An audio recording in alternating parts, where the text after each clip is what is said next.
And when I started in this business in the 20s, there was a 35 to 40 year age gap between me and most corporate real estate executives. And today I'm in my early 40s, and these folks are within 6 years of my age, and 2 of them on the list are actually younger. So what does that mean for our business? Well, these folks have a strong desire to control costs rather than crossing real estate projects off a list. And they have a stronger reliance on an outsourced service provider because they didn't grow up in real estate. They want an approach to corporate real estate that's more in alignment with their corporate objectives rather than based on purely market trends. And they're looking to service providers as a source for their in-house talent, which is a 180-degree shift from the way it was early in the 1990s when service providers hired a lot of their talent from corporations.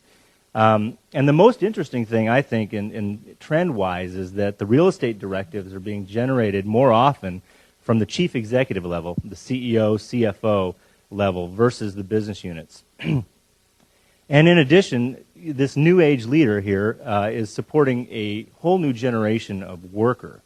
Cornet did a study and found that over the next 5 years there's going to be a 20% increase in mobility and working remotely.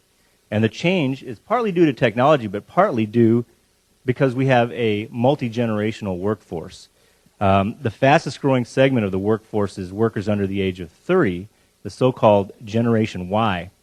And they're growing at 2 to 3% per year, now making up over 32 million workers. And they sit, if you'll recognize it, they'll sit in a cubicle in your office that's always empty. And guess what? You can't make them sit in the cubicle, and you can't deny them a place to work. Hewlett-Packard did a study and found that at any given time, only 35% of their workers were actually at their desks. 15 to 20% of them were moving around the office, and the rest of them were either working from home or on the road.